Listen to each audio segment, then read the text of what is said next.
okay? Is this an okay time? Probably not, but it might be the last time, at least on here. And I wasn't going to make one of these like going away videos in case TikTok comes back next week and we're like all a little embarrassed.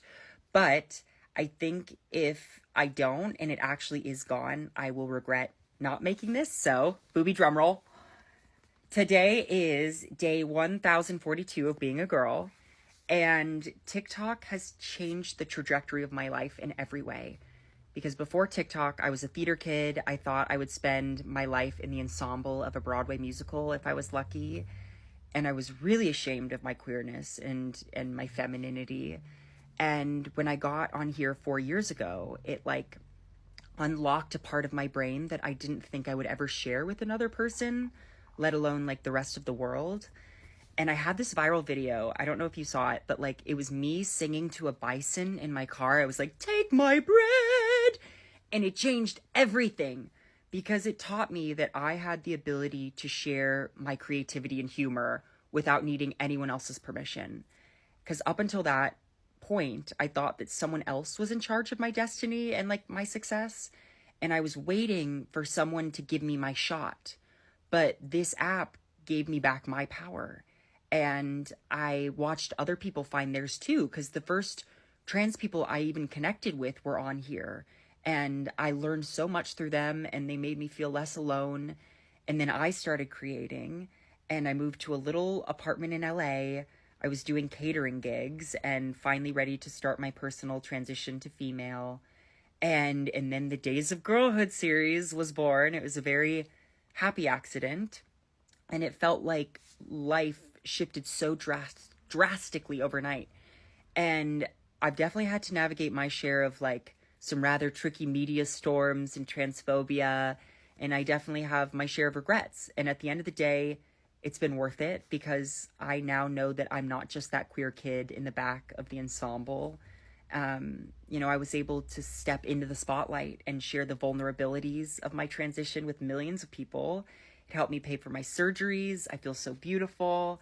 I got to move into a house. It got me a book deal, and I'm like a published author, which is so crazy. It comes out in March, and it got me the opportunity to interview the president at the White House, and it got me modeling gigs at Fashion Week, and the best team ever to kickstart my acting career, and the best friends and mentors a girl could ever ask for.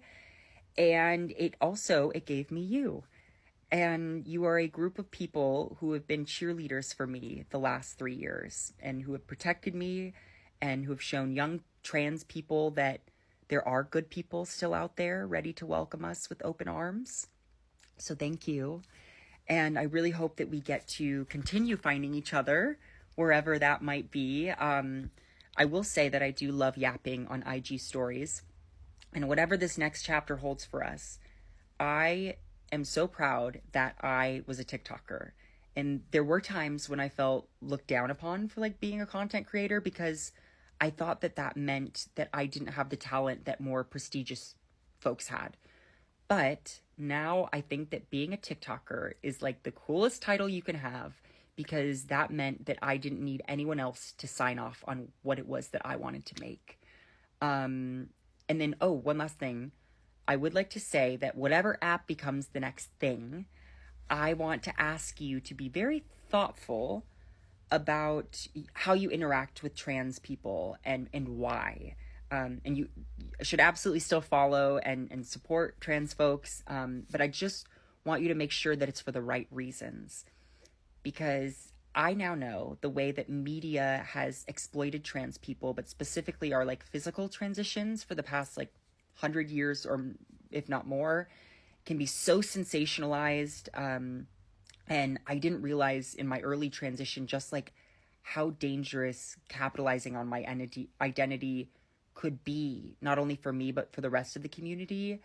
And I think I feel a deep sadness when I realize that a lot of people weren't watching for me, but for other reasons. So just be thoughtful. And there is still a lot of good to be had in sharing our stories. And I don't know what this year is going to look like. I still haven't made my vision board, which I'm very into doing. But I'm honestly glad because January has been already full of a lot of unpleasant surprises. But I'm still wildly hopeful, and I'm grateful, and I'm full of love, and this is not the end. It's just the beginning. And I love ya. Oh my God, that was so dramatic. Jesus, Dylan. TikTok is coming to an end. We don't know what's gonna happen, but if it goes, we are still friends. Okay, I love ya. Love you. Maybe this is all silly. Okay.